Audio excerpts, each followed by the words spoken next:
Capítulo 9. El grupo Escorpio. Luego de los sucesos ocurridos, el CIE quedó satisfecho con la eficacia de Jesús Sosa en el operativo. Este había ganado la confianza de sus jefes, y quería aprovecharlo pidiendo un favor especial. El agente quería que se le borrara la deuda que tenía con el CIE, por el préstamo de $3.000 en el Plan Araña, trabajo en el cual los agentes creaban una nueva identidad en las zonas de emergencia con el fin de obtener información. Así que el agente fue a ver a Hank a su oficina, y este, le aceptó el favor de buena gana, pasando la conversación a cosas más serias. Chato, he conversado con el general de la DINTE, y es necesario mantener a los muchachos juntos para cualquier trabajo, dijo el coronel. Sosa entendió inmediatamente, habría que tener a los agentes disponibles cuando se le requiera.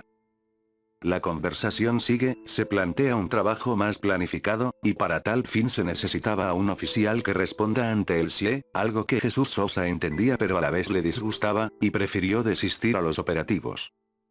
Hank fue sincero, quería unirlo al grupo y para ello le concedió la decisión de elegir a su jefe. Sosa se sintió orgulloso de la confianza otorgada, e inmediatamente se le ocurrió al candidato perfecto. Se trataba del capitán Enrique Martín Rivas, que trabajaba en el negociado de subversión, un militar conocido por el agente. Sosa conocía las cualidades de Martín, ambos coincidían en muchos aspectos de inteligencia, por ejemplo, el desarrollar una estrategia más agresiva contra el terrorismo, el tener armas legales, y otras no, para derrotarlo, agregado a trabajos de búsqueda de información, son finales de los 80, y era escalofriante el desconocimiento de la estructura del grupo maoísta. Jesús Sosa ya había hablado hace un tiempo con el capitán, este le había dicho que si lo llamaban para integrar un grupo especial, que por favor lo recomendara, le interesaba mucho dirigir un destacamento. Fue así que Sosa salió de la oficina y fue en busca de Martín. Lo encontró en su zona de trabajo, en el CIE 1, dándole la noticia, con mucha expectativa. El agente presentó al capitán Martín ante Hank, y este aprobó darle la jefatura del grupo especial, haciendo hincapié que compartirá el liderazgo con el Chato. Ya con la orden de Hank, tanto Sosa como Martín se reunieron para elegir los integrantes. El agente presentó una lista de colegas, con los que había trabajado en la zona de emergencia de Ayacucho y en la captura del espía ecuatoriano. Entre ellos, Ángel Pino, Ángel Saúny, Nelson Carvajal, Hugo Coral, Fernando Leca y otros dos provenientes del CIE. Estos eran gente conocida por los dos militares, razón que evitaría egos y desobediencia en los operativos, a la vez que aumentaría la eficiencia del grupo. Para la iniciación del destacamento, se llamó a todos a la cafetería del CIE, donde se explicó los trabajos que harían, para finalmente dar un nombre al equipo. El grupo Escorpio. El grupo hizo su debut en agosto de 1988. Se les ordenó que viajaran a Tarapoto, al cuartel general del ejército en la selva. Ya en el lugar, el general Rafael Moral, jefe político militar del Guayaga, les ordenó amedrentar a diversos personajes izquierdistas que, a juicio del general, eran útiles y hasta aliados al terrorismo. Un ataque hacia Lucas Cachay, presidente de la Defensoría, tuvo una complicación que casi le cuesta al grupo Escorpio. En un pueblo pequeño, las personas se conocen, cualquier nueva cara resulta extraña, y mucho más si, justo coincide con atentados hacia gente incómoda al régimen. La idea era poner una bomba en el domicilio de Cachay, pero la policía local tenía en la mira a los agentes, cosa que dificultó el operativo y el escape. Se logró poner la dinamita en la puerta de la casa, y para salir de la ciudad se tuvo que fingir la permanencia de los agentes, distrayendo así a los policías. Finalmente lograron escapar ilesos, aprovechando la primera oportunidad, tomaron el primer avión con destino a Lima.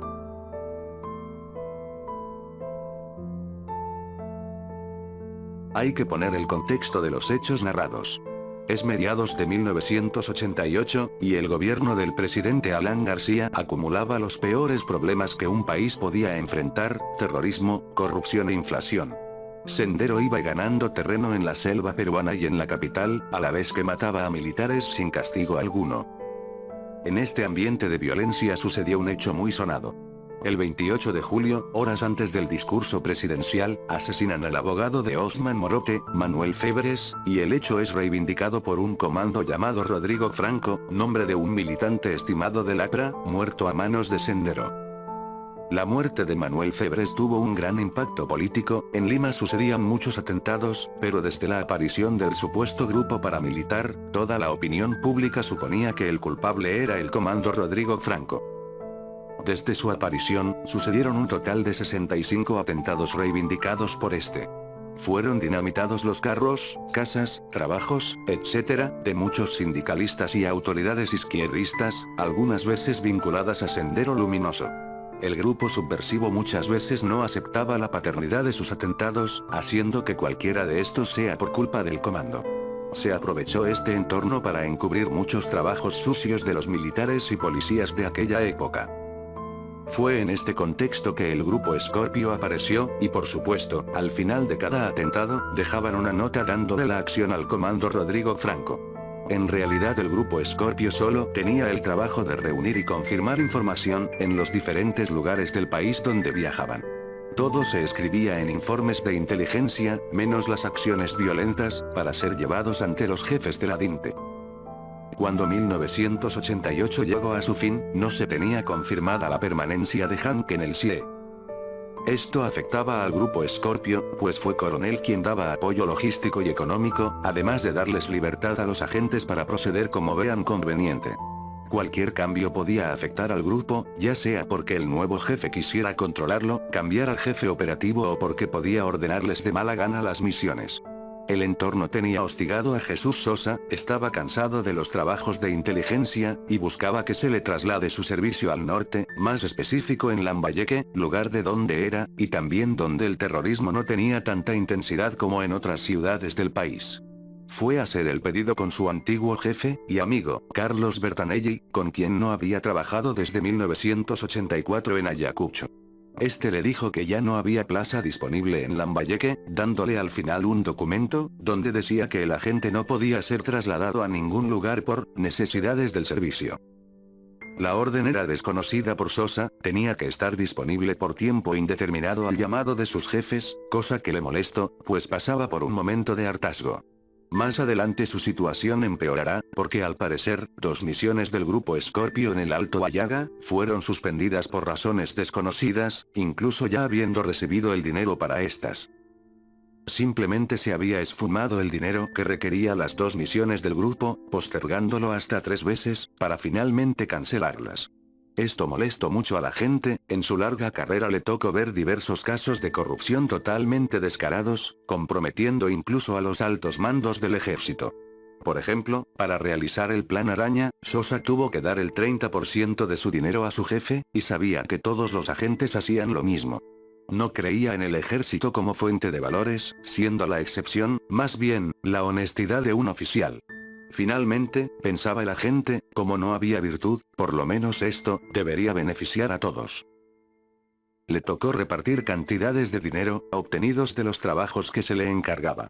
Muchas veces en Ayacucho, cuando se realizaba una misión, era común apropiarse de los bienes del detenido, robando sus pertenencias y cosas de valor que tengan a la mano. En una oportunidad, cuando se encontraba en el Alto Ayaga realizando un trabajo, arrestó a un narcotraficante, extrayéndole $500 que tenía escondido. Con el dinero en las manos, una parte se gastó para la comida de su gente y el resto se repartieron entre ellos. Al principio hubo quejas en la repartición, pero al final sí se usó el dinero para lo prometido, haciendo que los compañeros de Jesús Sosa confíen en su palabra, pues siempre sacaría cara por ellos. Volviendo al tema del grupo Scorpio, hubo personas que quisieron apoderarse de su jefatura, influyendo en los integrantes. El propio Carlos Bertanelli intentó persuadir al agente Sosa para que trabaje para él. Ya harto de la situación, y conociendo la orden de permanencia indefinida, el agente volvió a pedir el traslado a Bertanelli, aduciendo que, si el general aceptaba el pedido, no importaba lo demás. Fue así que le ofreció una plaza en Sullana, lugar cercano a Motupe donde en realidad quería llegar Sosa, pero le advirtió que sería muy probable que en poco tiempo lo llamen para una misión, y ni bien recibiera la orden regresara a Lima cuanto antes. Jesús Sosa tuvo su traslado a la división de caballería de Sullana. Permaneció en Sullana desde febrero de 1989, y como se lo habían advertido, el llamado de sus jefes no tardó en llegar. A finales de marzo, Bertanelli llamó a Sosa para darle la orden de regreso. Al parecer quería formar un grupo especial, totalmente diferenciado del grupo Scorpio, y para tal fin necesitaba a gente de confianza. Bertanelli quería hacer su propio grupo especial, reclutando a nuevos agentes de las escuelas del ejército. Incluso le puso un nombre a su propia creación, el Grupo Dardo. Lamentablemente para Bertanelli, el alto mando militar no le dio el apoyo suficiente al proyecto del Grupo Dardo, quedando finalmente en nada. El grupo se dispersó, y a las 2 semanas, Sosa es llamado a través de un memorándum para que se presentara al CIE. ¿Cuál era el motivo? El capitán Martín Rivas, lo convocó a través de la DINTE, para otro operativo. Martín, a diferencia de Bertanelli, se ganó el respaldo y la confianza del alto mando, e iba a realizar una operación de emergencia, en colaboración con el Comando Conjunto. El motivo fue el feroz ataque senderista del 27 de marzo de 1989, a la comisaría de Uchisa, la capital del narcotráfico, en el Alto Ayaga. La localidad fue tomada por 300 senderistas, los cuales hirieron y asesinaron a varios policías.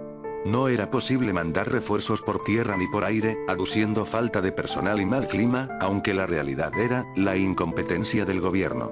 En medio del caos, Carlos Farfán, jefe de la resistencia policial, se comunicó con el ministro del Interior de entonces, Armando Villanueva, para pedir refuerzos, a lo que el ministro respondió con calma, en cualquier momento llegarían. Lograron resistir un poco más, pero al ver que su gente estaba cayendo como moscas, habló otra vez con el ministro, pero este, un impresentable total, solo daba apoyo moral al asunto, mintiéndole sobre los refuerzos.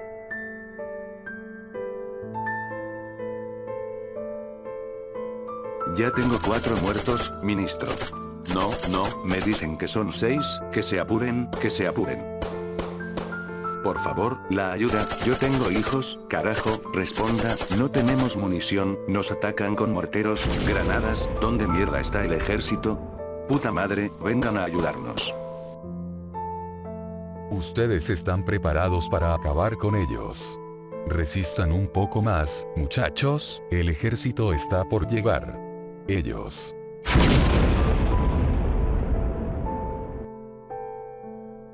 Todas las autoridades policiales fueron asesinadas por Sendero Luminoso, incluyendo al mayor Farfán. El hecho conmovió al país entero, y cuando todos estaban muertos, recién enviaron ayuda. El 13 de abril, el gobierno encargó al Comando Conjunto que recuperara la zona tomada por los terroristas, los cuales fueron confrontados con gran intensidad. En este contexto, Martín Rivas convoca a Jesús Sosa para un operativo especial en Uchisa, el cual haría en coordinación con la policía, recuperada después del brutal ataque. La misión encargada era eliminar a los senderistas que habían participado en el ataque al puesto policial de Uchisa. No se pudo hacer mucho en la base, pues cuando llegaron en helicóptero, había bastante gente alrededor del lugar, hecho que derribó el factor sorpresa para elaborar un buen rastrillaje. Pero en el poco tiempo que estuvieron en actividad en la zona, el grupo Scorpio llevó a cabo el asesinato del periodista Guillermo López Salazar, más conocido como Shayauita. El 20 de abril, Jesús Sosa había recibido una orden de Martín Rivas, la cual consistía en vigilar y reunir información de un personaje molesto para la institución castrense. Se trataba de Shayauita, un periodista que dirigía una radio llamada Radio Tingo María, en donde hacía comentarios favorables hacia Sendero Luminoso. En ese entonces, la apología al terrorismo no era un delito, así que el periodista podía incitar al crimen político desde la legalidad, sin problema alguno. No era combatiente, o un militante probado, más bien era un simpatizante al accionar senderista, cosa que lo hizo un objetivo a eliminar para el ejército. La operación se llevaría a cabo en la noche del 20 de abril, Sosa había regresado con la ubicación del objetivo, y el jefe político militar, Arsi Riega, ya había dado la orden. Antes de entrar en su casa, rompieron la bombilla del poste de luz que lo iluminaba, para luego romper la puerta y extraer al objetivo. Se metieron al dormitorio, donde se encontraba Shayauita, su esposa e hijo, y lo llevaron a la sala, cubriéndolo con una sábana. Fue ahí que Sosa recibió la indicación de Martín Rivas, para matarlo, con un disparo frío en la cabeza. Todo el operativo duró alrededor de 5 minutos, contando el tiempo que se husmeó en la casa para encontrar dinero. La muerte de Shayauita no cayó de sorpresa en el Ministerio del Interior, pues un informe detallado del asesinato fue rendido verbalmente al Digimin. Mientras en otra parte de Lima, justo en el distrito de San Isidro, Avenida 2 de Mayo, lugar donde se elaboró la campaña presidencial de Alan García, el coordinador de los paramilitares del gobierno, Miguel Ríos, tachó el nombre de López Salazar en su lista de enemigos de la democracia. Esto hace pensar en lo siguiente. ¿Quién dio la orden de matar al periodista? ¿Fue el jefe político militar? ¿O fue un pedido del Ministerio del Interior hacia el ejército? ¿Por qué tanto el Ministerio del Interior, como el grupo paramilitar del gobierno, recibían informes sobre los hechos? ¿Existiría en realidad el Comando Rodrigo Franco? Capítulo 10. La Hermandad del Besito. Desde el asesinato de Manuel Febres, en julio de 1988, desconocidos cometieron más de 100 atentados contra izquierdistas de oposición y presuntos subversivos.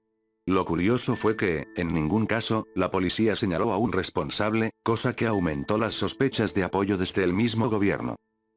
Como se dijo anteriormente, hizo presencia una agrupación autodenominada, Comando Democrático Rodrigo Franco, que desde ese momento, pasó a ser el chivo expiatorio de los atentados perpetrados, la mayoría por el ejército, a finales de los 80.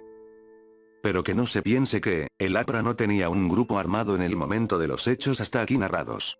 Por ese entonces, hubo uno en especial que revelaría al jefe del verdadero grupo paramilitar aprista, Miguel Chito Ríos. ¿Quién era este personaje? El autor ofrece una síntesis de su militancia. Ríos había nacido en el departamento de Lambayeque, y a los 20 años, en 1978, viaja a Lima para estudiar economía en la Universidad Garcilaso de la Vega. En esta casa de estudios, junto a sus amigos de infancia, daría sus primeros pasos en el partido aprista, comenzando como un agitador. Los ambientes universitarios eran, y más en aquellas épocas, un entorno de conflicto constante, en especial en la Garcilaso de la Vega, donde se disputaban la hegemonía el APRA y los comunistas. Por supuesto que las peleas no solo se limitaban a las ideas, sino también, a los puros golpes. Es conocido que el APRA tenía bajo su mando a militantes que en este aspecto eran verdaderos matones, a los que se les llamaba búfalos. Estos ayudaban en los conflictos en diferentes universidades del país, cuando llegaba la hora de elecciones. El principal líder aprista en la Universidad del Chito Ríos fue Jorge Velarde, siendo este pieza clave para consolidar al partido en la universidad, entre 1980 y 1983.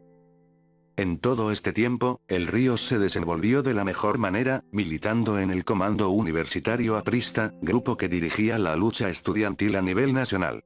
Probó su rudeza y valentía en un pleito a balazos, en el Cusco, contra los maoístas. Siendo así que en 1984, Jorge Velarde lo lleva con el mismísimo Agustín Mantilla, presentándolo como una joven promesa. Este, al examinar bien al joven Chito, aceptó de buena manera, pues necesitaba gente nueva que sirviera para la seguridad del entonces candidato Alan García. La anterior guardia aprista estaba muy desprestigiada, y más parecían un grupo de matones, que una seguridad partidaria, en cambio gente como el Chito Ríos, con apariencia tranquila y con formación universitaria, daba un aire fresco a la candidatura. Fue así que se formó un grupo de seguridad, conformado por él y sus amigos de universidad.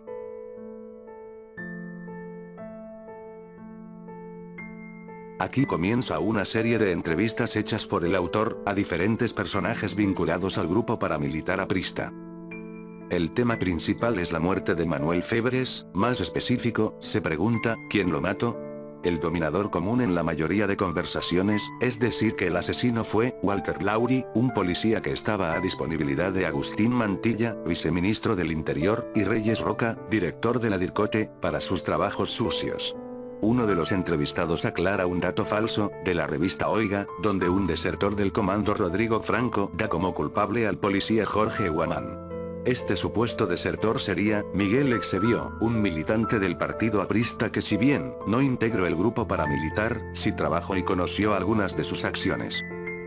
Otro entrevistado confirma lo anterior dicho, y menciona que fue un error matar a Febres el 28 de julio, sabiendo que Alan García daría un discurso en la tarde por fiestas patrias. Un tercer testigo da a conocer la complicidad de Juan Pampaquilla, amigo de la víctima, con la policía para llevar a Febres hacia su muerte. Todos los nombres mencionados hasta ahora se irán agregando a la historia contada a lo largo del capítulo, conectando todos los pequeños detalles, dándole sentido. Regresando al trabajo del Chito Ríos, no hubo ataques al candidato, y todo se realizó con normalidad, salvo un pequeño contratiempo.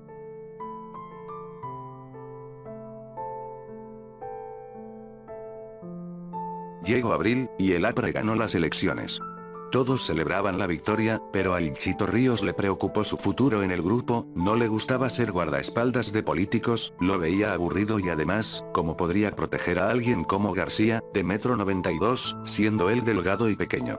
No pintaba para el trabajo de seguridad, y Mantilla lo sabía. Este quería formar un grupo especial de inteligencia que rindiera cuentas a él, y para ello, ni bien se instaló como viceministro del Interior, trajo consigo a varios brigadistas que habían protegido al candidato, entre ellos, a Ríos. Un puñado de estos se quedó con Mantilla, formando su brigada personal, y otros se dedicaron a trabajos de inteligencia. Cuando el nuevo gobierno entró a Palacio, Mantilla le dio sus primeras instrucciones al Chito. Recolectaría información sobre los terroristas a partir de fuentes jamás consultadas. Los contactos del partido en la población. El APRA era la única organización política que podía beber información de inteligencia de sus propias venas, pues tenía relaciones y allegados hasta en el último rincón del país. La idea era que Ríos viajara por diferentes ciudades del Perú, con una credencial del Ministerio del Interior o del APRA, y que las mostrase, según sea la información que quisiera obtener, reúna testimonio, elabore un informe de sospechosos y lo entregue a la policía. Ya ellos después de un análisis, decidirían sobre el destino del sospechoso. En su primer trabajo, viajó a Yanahuanca, en el departamento de Cerro de Pasco. Estando allí, reunió información, con ayuda de autoridades apristas y lugareños, sobre una columna senderista instalada en las alturas. Hizo su respectivo informe y se lo entregó a Mantilla. En su segunda misión, este lo mandó a Puno, con una tarea especial. Quería saber quiénes eran las personas que ponían bombas en sedes de la izquierda puneña. Lo curioso del caso es que, al hacer las investigaciones, descubrió que las bombas no las ponían los terroristas, sino, apristas de la zona, Perquineira, Edgar Gaona y otras 4 personas. Ríos reportó a Mantilla y regresó a Lima. Nuevamente fue a Yanahuanca, para hacer seguimiento a los senderistas, pero esta vez participó en operativos de búsqueda, entrando violentamente a las casas, saqueándolas y quemándolas, para huir rápidamente con el sospechoso en manos, y darle muerte en el camino. Era así que, según el Chito Ríos, eliminaban toda la zona de movimiento subversivo, diezmando su fuerza. Fue esta experiencia en el campo, que lo llevó a pensar, que solo de ese modo, se podía vencer a Sendero Luminoso, disminuyendo selectivamente la población rural de senderistas al margen de un inoperante poder judicial. La sangre no solamente podía regar la revolución, como decía Sendero, sino lo contrario, la paz, la democracia, el éxito del partido en el gobierno. A fines de 1985, Mantilla le explica a Ríos su deseo de formar un grupo, que pueda no solo recoger información, sino, atacar objetivos si fuera necesario. Le ofreció la jefatura y, con entusiasmo, el Chito aceptó. El destacamento dependería del general Edgar Luque Freire, a cargo de la Dirección de Inteligencia del Ministerio del Interior, y el enlace sería el comandante de la policía, Luis Hermosa. Se decidió que el grupo no se reuniría en dependencias oficiales, sino en un lugar menos llamativo, el local de la campaña presidencial de Alan García, una gran casa ubicada en la avenida 2 de Mayo, en el distrito de San Isidro. Tanto Agustín Mantilla como Luque, se referían al destacamento como, Grupo Beta. Todos los operativos eran financiados administrativamente en una partida ministerial denominada Operación 100. Comenzó 1986 y Sendero Luminoso inició una ola de asesinatos a dirigentes apristas, dato que hizo reflexionar a un diputado del partido, Abdón Vilches, en organizar un grupo de seguridad personal, y para tal fin, le pidió a Mantilla que los entrenara. El diputado contaba con un aguerrido policía para su seguridad, Jorge Guaman Alacute, apodado Fokker, quien entrenaba a los hijos del político, Daniel, Martín y Nidia, para que, en el momento menos pensado, puedan defenderse de los terroristas. Ellos junto a un grupo de partidarios, en el que destaca un estudiante de derecho llamado Enrique Melgar, que había visto morir a un compañero suyo por los terroristas, tomando la decisión de luchar, se fueron a entrenar. El primer día, Melgar lo pasó mal, Fokker lo golpeó hasta hacerlo sangrar, desafiándolo para que siga en pie. Y así lo hizo. Los entrenamientos fueron básicos, sin armas, pero Vilches quería que sea más especializado y le pidió ayuda a Mantilla. Este resolvió el problema, mandando a Miguel Ríos y Luisa Ouna Huancayo, para lograr un adiestramiento más avanzado y doctrinario. El grupo estaba conformado por los 3 hijos de Vilches, Daniel, Martín y Nidia, Enrique Melgar, Alcides Velázquez, Eliseo Huamán, y otros 4 personajes de los cuales solo se sabe sus apodos. Kenny, Apache, Alfa y Cóndor 1. Todos ellos se fueron a entrenar a los pies de un cerro, practicando defensa personal y manipulación de explosivos. No hubo ningún contratiempo durante los entrenamientos, salvo el último. Sucede que para el final, se jugó la ronda de la muerte, donde prendían una dinamita y se la pasaban de mano en mano, y el último en tenerla debía lanzarla a un pozo cercano, mientras los demás se agachaban.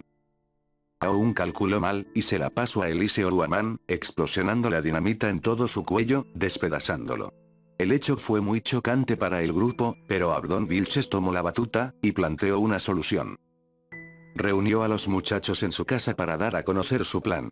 Había que dar la cara, así que pidió 2 voluntarios para presentarlos como testigos ante la policía, y eliminar cualquier investigación.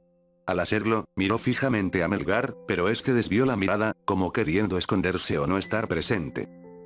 El primero que se ofreció fue un chiquillo apodado Alfa, un guardaespaldas de los Vilches, quien dio un paso adelante. Vilches siguió pidiendo voluntarios y al no obtenerlos, recriminó a los muchachos por su falta de hermandad en un momento tan delicado. Finalmente Enrique Melgar dio un paso adelante y se ofreció como voluntario, cosa que Vilches agradeció, para luego darles instrucciones. Debían presentarse ante la policía y dar un testimonio coherente.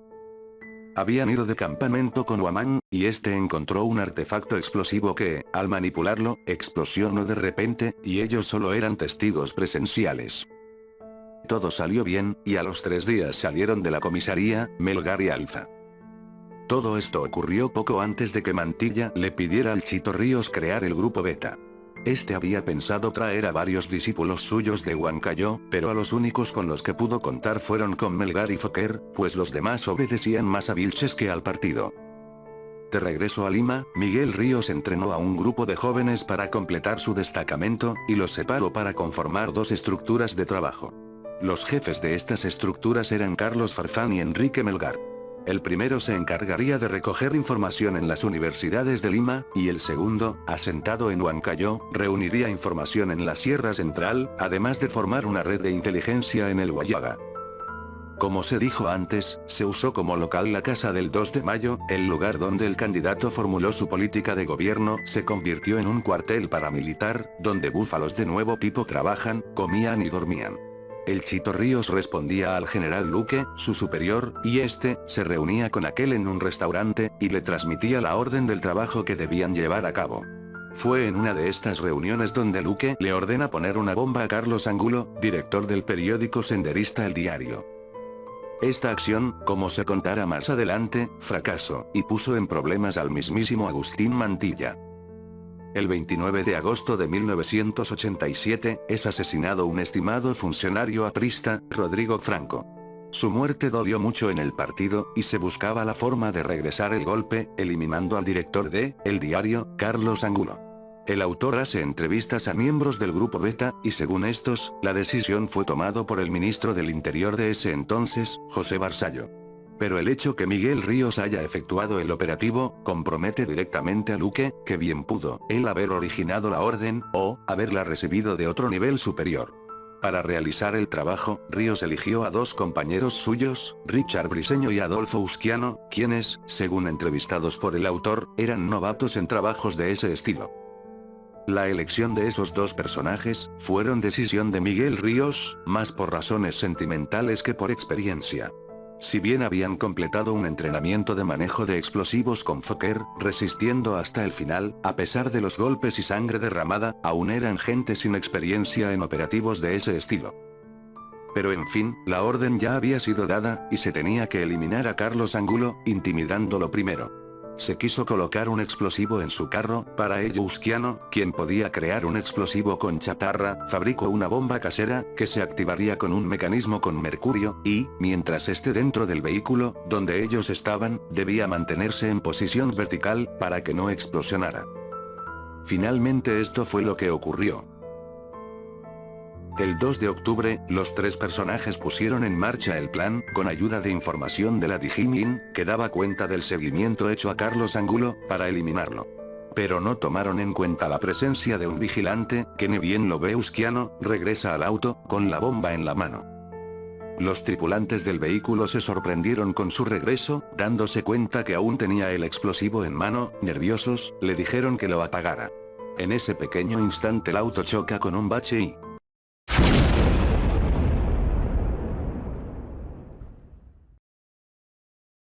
Miguel Ríos nunca perdió el conocimiento.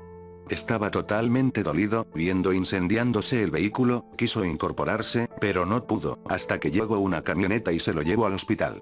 En el trayecto pensó mejor las cosas, y se dio cuenta que tenía consigo material que comprometía al partido, así que pidió detener el vehículo para, según él, vomitar. Cuando salió, se deshizo de todo y, finalmente, se desmayó dentro del vehículo.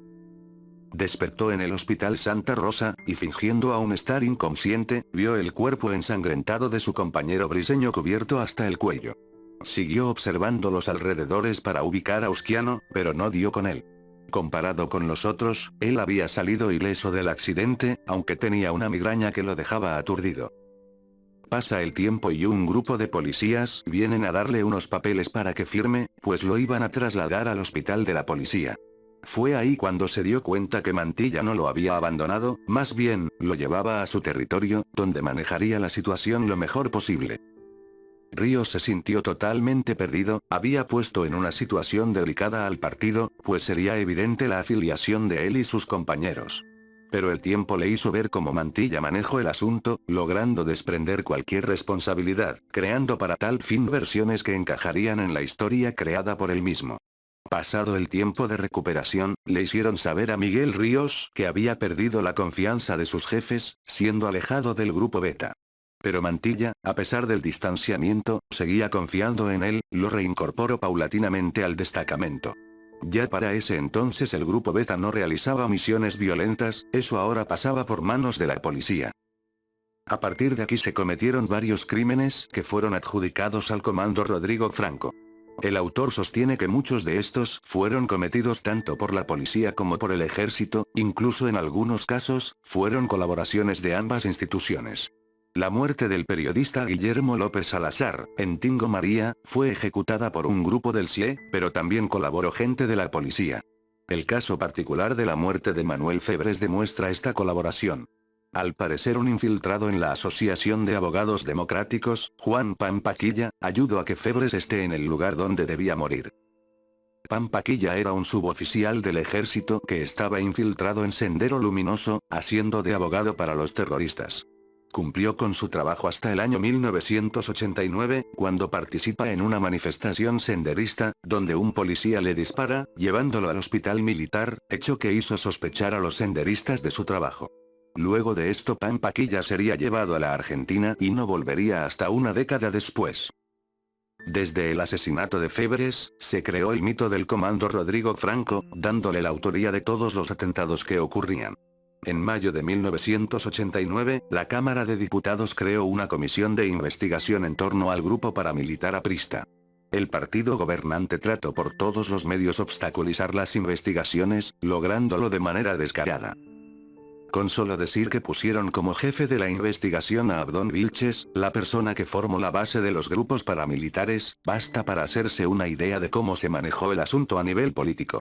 El APRA seguirá obstruyendo las investigaciones, pero poco a poco se filtraría información en los medios, dando a conocer al público a Miguel Ríos, líder del grupo Beta. Más adelante Ríos sería otra vez motivo de polémica, pues se le encontró en un bar, donde, afuera disponía de un vehículo de la policía, que podía usar a su placer. Pero el escándalo no sería nada comparado al que ocurrió poco tiempo después, cuando Luque llamó a Ríos para discutir un tema delicado. Sucede que Luque tenía acceso a futuras ediciones de la revista Oiga, y en una que se estaba imprimiendo, había una nota que causaría un terremoto político. El título decía, Confesión de un desertor del comando Rodrigo Franco, y en este se detallaba lo que ocurría en la casa de 2 de Mayo, cómo se habían entrenado y qué trabajos habían realizado. Luke se quedó mudo con todo lo que se decía en la revista, aunque algunas cosas eran falsas o ambiguas, como la muerte de Febres por parte de Jorge Guamán, muchas otras se correspondían con la realidad. El que se haya filtrado información secreta del destacamento a la prensa, hacía pensar en la existencia de un traidor, hipótesis que más adelante resultó cierta. Fue Enrique Melgar quien, a través de sus recuerdos, la información de la revista y su grado de veracidad, logró dar con el supuesto traidor. Se trataba de Eusebio, viejo amigo de Miguel Ríos, quien lo ayudó en momentos críticos de su vida, llevándolo a Lima para que trabaje en una empresa controlada por el partido. Ríos lamentó que Eusebio fuera el traidor, pero no le quedó de otra que decírselo a Mantilla. Este los recibió en su casa, donde muchas veces de la misma manera, se reunía con jóvenes apristas para contar hazañas e historias del partido. La tertulia se prolongaba hasta la noche y, para despedirlos, Mantilla se ponía de pie. Al comienzo les daba un abrazo cordial. Luego, como muchos padres a sus hijos, besaba en la mejilla al que se iba. En algún momento cambió y se puso más afectuoso. Mantilla tomaba entre las manos el rostro del visitante y le propinaba un rápido pero directo beso en la boca. Todos prefirieron tomarlo como algo extraño que había que aceptar, una excentricidad del jefe. Por estas muestras de afecto, al grupo que dirigía Mantilla se le empezó a llamar, el clan del besito, a lo que, según el autor, en realidad era una hermandad. Volviendo al tema del traidor, esta vez no hubo un buen recibimiento de Mantilla, pues este al enterarse del tema, de manera cortante dijo, al árbol malo hay que cortarlo de raíz. Ordenó al par de agentes que se encargaran del tema junto al policía Marcos Puente Llanos, apodado Moscón, hombre de confianza del ministro. Junto a él, secuestraron a Eusebio, y lo torturó para que confiese. Pero Eusebio negó su traición, recibiendo cada vez más golpes del Moscón. Esto preocupó al Chito Ríos, no convenía a nadie su muerte, pues el hecho lo comprometía a él y al partido. Pero los golpes no paraban y tuvo que mentirle a Moscón, diciendo que por orden de Mantilla tenían que dejar vivo a Eusebio. La orden no le gustó, y como último detalle a su víctima, le disparó en la mano, destruyendo 2 de sus dedos. Finalmente lo curaron lo mejor que pudieron, y terminó el asunto. Un año después el Chito y Eusebio se encontraron en Ferreñafe, y este le volvió a decir que nunca los había traicionado, pero le contó algo que podría haber revelado. En una fiesta, él se encontró con un amigo, y junto a él había un periodista, que estuvo muy atento en su charla. Al día siguiente despertó en un lugar desconocido y no recordaba nada, cosa que lo hace pensar que ellos pudieron haberle drogado. Al final el partido salió bien librado de la investigación en proceso. No solo porque el APRA, con mayoría parlamentaria, usaba artimañas para encubrir la investigación, sino que, la oposición, que era minoría en la comisión, no se presentaba para lograr un contrapeso. Arreglado todo, el grupo Beta se disolvió, y la casa del 2 de mayo, fue abandonada y olvidada.